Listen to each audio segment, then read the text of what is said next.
Hola, cuando pensaba sobre qué libro hablar en esta ocasión, en Leer América, me puse a pensar, quise que no fuera un libro demasiado actual, sino una especie de clásico, al mismo tiempo un libro que fuera también muy conocido de todos, aunque no fuera quizás hoy tan suficientemente leído. Y pensé en la posibilidad de hablar de esa gran novela latinoamericana que es Los de Abajo, de Mariano Azuela, una novela que leí por primera vez hace muchos años, hace más de 30 años, cuando era estudiante universitario. En la edición, por cierto, leí en la edición de la Casa de las Américas, la edición que hizo esta institución, en el año 71, una edición impresionante de 15.000 ejemplares, debe ser una de las mayores fuera de México, y así todo se agotó rápido porque 4 años después la Casa estaba reimprimiendo el libro. El caso es que me impresionó mucho en ese momento, me deslumbró, para ser sincero. Yo era un joven, como todos los jóvenes apasionados con la literatura más de vanguardia, con los autores del boom, que todavía entonces tenían mucho que aportarnos, o por lo menos parecían estar muy frescos todavía. Y empecé un poco a desgano a leer esta novela, Los de Abajo, y poco a poco me fue cautivando muy rápidamente, porque son una novela breve, y quedé deslumbrado con ella. Por cierto, no fue esa edición de la Casa de las Américas, no fue la primera edición en Cuba. En el año 60 ya hubo una anterior. Era un momento, a raíz del triunfo de la Revolución Cubana, se empezó a imprimir masivamente literatura latinoamericana, literatura del mundo entero en general, pero fundamentalmente se descubre, digámoslo de esa manera, América Latina, y empieza a publicarse, y hay una edición del año 60, y no es casual, o sea, se estaba descubriendo América Latina por una parte, y por otra se cumplían 50 años de la Revolución Mexicana, en ese año 60. Un dato curioso que puedo comentar. Yo no voy, por supuesto, no voy a reseñar el libro en sentido de que no voy a contarles la historia. Es una historia bastante conocida, e incluso en internet se encuentra. El que quiera saber qué es lo que pasa en la novela lo puede encontrar fácilmente, sino pensar un poco en torno a ella como incitación a la lectura y a posibles interpretaciones. Pero decía que en ese propio año 60 se publicó en Cuba también un libro bastante raro, tenía una edición anterior, que es el libro de Manuel Márquez Sterling, Los últimos días del presidente Madero. Márquez Sterling fue diplomático, político, periodista, y era el embajador cubano en México. De hecho, era el decano de la diplomacia de los embajadores en México en el momento en que se produce la Revolución Mexicana y el golpe de Estado contra Madero y Pino Suárez. Y él tuvo un papel muy importante. Él hizo todo lo posible por salvar a Madero y a Pino Suárez. No fue posible, como ya sabemos. Y el libro da cuenta de esos días apasionantes y terribles, y da cuenta también del importante papel, por cierto, que tuvo la Embajada de los Estados Unidos en el golpe de Victoriano Huerta, el papel del embajador Henry Lane Wilson. De todo eso habla este libro, y por tanto no es extraño que en el año 60, al cumplirse 50 años de la Revolución, se publicara también en Cuba este libro de Márquez Sterling, que se distribuyó en México. Tuvo también una carrera dentro de México ese libro. Yo leí Los de Abajo muchos años después, al cumplirse el centenario del libro. Recuerde que apareció en el año 15 por entregas en el periódico El Paso del Norte de Texas. Ya luego, al año siguiente, aparecería el libro. Pero al cumplirse el centenario, me pidieron una reflexión sobre el libro, lo estaba leyendo, y casualmente en ese mismo instante estaba leyendo por puro azar La colección de arena, ese libro hermoso de Ítalo Calvino. En Ítalo Calvino son esas crónicas que él escribía para el diario La República, y él tiene un lindo trabajo ahí que se llama Una novela dentro de un cuadro. Y ese artículo está dedicado al famoso y tremendo cuadro de Delacroix, La libertad conduciendo al pueblo, que todos hemos visto tantas veces reproducido. Como sabemos, el cuadro de Delacroix está basado en una sublevación popular en París en el año 1830, la sublevación que puso fin al reinado de Carlos X y a la restauración borbónica. Pero lo interesante es que Calvino lee el cuadro como si fuera una novela. Es decir, primero el proceso de creación del cuadro, y segundo lo que el cuadro está contando. Y yo estaba leyendo en ese mismo momento, releyendo Los de Abajo, y lo estaba haciendo en sentido exactamente inverso, es decir, leyendo la novela como si fueran cuadros. De hecho, el subtítulo de Los de Abajo, que con frecuencia olvidamos, es cuadros y escenas de la revolución actual. Entonces, uno puede ver Los de Abajo como una sucesión de cuadros, incluso como una película. Es muy cinematográfica esa novela. Entonces, ver que espejeaban el cuadro de Delacroix y la novela de Azuela fue para mí muy productivo, muy productiva para esa lectura.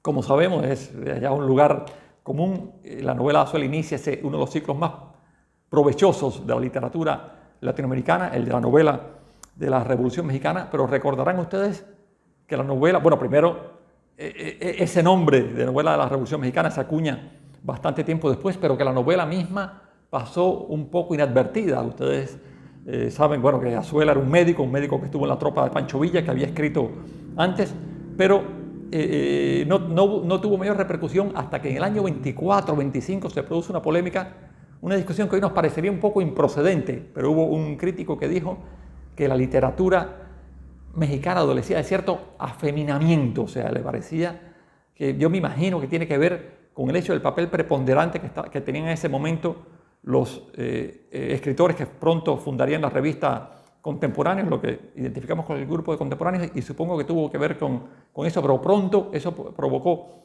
una reacción y uno de los críticos, Francisco Monterde, dice, ojo, si existe una literatura viril en México. Repito, son términos que hoy nos parecen un poco chocantes, pero que fueron importantes en el rescate de la novela. Dice, hoy existe una literatura viril en México y la prueba es esta novela desconocida de este médico de provincias, aunque vivía ya en la Ciudad de México, Mariano Azuela, y esta novela Los de Abajo. Y a partir de ahí comenzó a hacer leída a Los de Abajo y no ha cesado, nunca más ha cesado el impacto que tuvo entonces la novela, lo que ha significado en México y fuera de México. Hay algo que la novela tiene que ver, un poco ese destino incierto, tiene que ver con algo que suele ocurrir en las revoluciones, preguntas que se hacen todas las revoluciones. ¿Cuál es la literatura que da cuenta de esto que está ocurriendo en la historia? ¿Cómo da cuenta de eso la literatura? Y a veces esa pregunta aparece un poco distorsionada. Recuerdo que a propósito de la Revolución Cubana, decía Roberto Fernández Ratamar, uno de los grandes intelectuales cubanos y presidente de la Casa de las Américas durante mucho tiempo, recordaba que al principio de la Revolución Cubana la gente se preguntaba muchas personas, ¿quién es el Mayakovsky de la Revolución Cubana? Dice, una pregunta tramposa y falsa, porque en Rusia ocurrió lo mismo, también se hicieron una pregunta similar y decían, ¿quién es el Pushkin de la Revolución Rusa? Y no, el Pushkin de la Revolución Rusa era Mayakovsky y no lo veían porque se estaba esperando otra cosa, y cuando en Cuba también se decía cuál es el Mayakovsky, la pregunta no tiene sentido porque cada revolución propone formas y nombres para entenderse. De modo que eso lo padeció, ese drama, ese malentendido lo padeció Azuela y su novela, que sin embargo, por fortuna, poco tiempo después sería rescatada. Yo creo que la novela, como sí saben todos los que se han acercado a ella, parte de una de las reglas de oro de la novela histórica, aunque no es en rigor lo que entendemos como novela histórica, pero si uno lo entiende en el sentido que le dio George Lukács a este término, tiene que recordar que una de esas premisas claves es que los grandes personajes históricos deben estar en un segundo plano, mientras los de abajo, es el término que usa Lukács, tienen que estar en un primer plano. La historia lo cuentan los de abajo. Y en el caso de la novela de Azuela, eso es importante, no solo ya en la trama, sino desde el mismo título. Azuela lo hace saber y está pensando siempre en términos dramáticos, la importancia que sea contada a ras de suelo, digámoslo así, y la importancia que tiene esta diferenciación de clases dentro de una revolución. Yo creo que la novela da esa cuenta, entre muchas cosas. Una de las cosas que más me sorprende es la confrontación que se produce entre dos mundos, ese mundo precisamente, el de los de abajo y el de los de arriba, por oposición a ellos, es decir, el pueblo, como cuando entra en la historia, qué pasa cuando el pueblo entra en la historia. Y Azuela no era ni mucho menos una persona fascinada con la revolución. De hecho, cuando escribe la novela, ya estaba bastante desencantado de ella, entonces provoca una lectura peculiar y de hecho marca a todo el ciclo que vendría. Pero siempre me ha sorprendido el efecto que produce ese choque de clases de toda revolución. Alguna vez yo también he recordado, hay una famosa escena del libro de Gorky, Recuerdos de Lenin, que le sorprendía mucho a Gorky, cuando los campesinos que hicieron la revolución rusa entraron al Palacio de Invierno y descubrieron unos maravillosos jarrones de porcelana de Sèvres y no tienen idea de para qué era aquello, nunca habían visto semejante cosa, y lo más cercano, la utilidad más cercana que vieron era la de orinal, y entonces comenzaron a orinar en aquellos fabulosos jarrones. O sea, trataban de apropiarse de cosas que le eran absolutamente ajenas, y una manera que tenían era esa. Y eso está muy presente en la obra de Azuela. Hay muchas escenas, algunas de las grandes escenas de la novela narran esta historia. Recuerdo, por ejemplo, hay un momento en la primera parte en que la tropa de Demetrio Macías, ese personaje maravilloso y legendario, la tropa, pero cuyos miembros son, por supuesto, y como el propio Demetrio Macías, gente muy de pueblo que jamás han tenido contacto con eso que diríamos la alta cultura.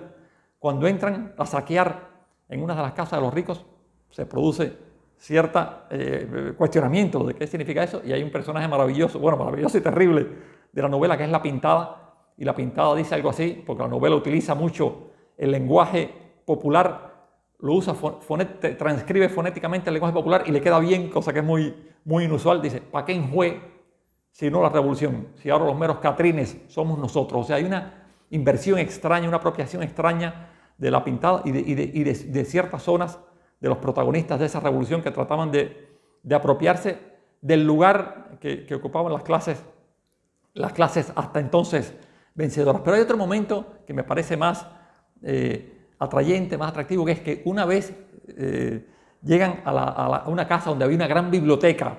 Seguramente los que lo han leído recordarán ese momento, que hay una biblioteca fabulosa, y empiezan a sacar libros de los anaqueles, y dice uno, creo que es la Codorniz, el personaje de la Codorniz dice, la Codorniz aparece después, otro personaje dice, abre un ejemplar de la Divina Comedia que está todo ilustrado, dice: pero cuánta vieja encuerada hay aquí. Y aparece un personaje que le interesa comprar los libros que están en esa biblioteca privada, y es la Codorniz el que le dice: pues mire, se los vendo, los que tienen monitos se los vendo a 5 centavos, y los demás se los regalo si me los compra todos. Entonces, está puesto todo eso ahí con toda intención. A Azuela le causaba un conflicto, y ya en unos minutos, en unos momentos para terminar, les hablaré del papel de los intelectuales en la novela.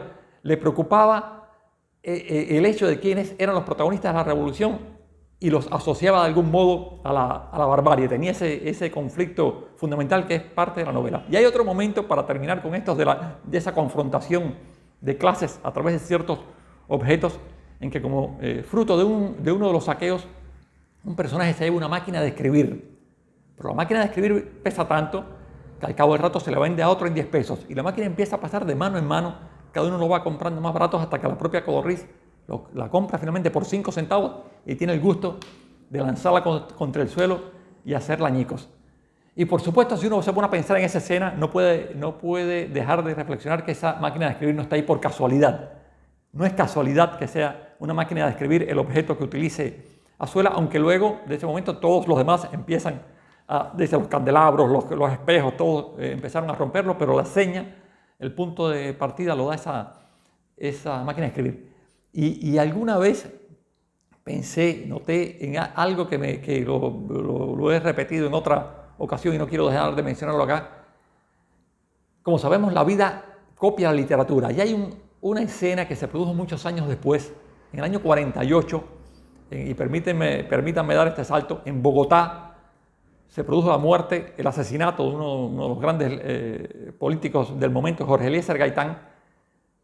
Estalló una rebelión, un estallido social se produjo tan tremendo que le llamaron el Bogotazo, muchos muertos, muchos saqueos, y entre las personas que estaban allí había dos que me interesa mencionar por una escena similar que evoca esta de Azuela.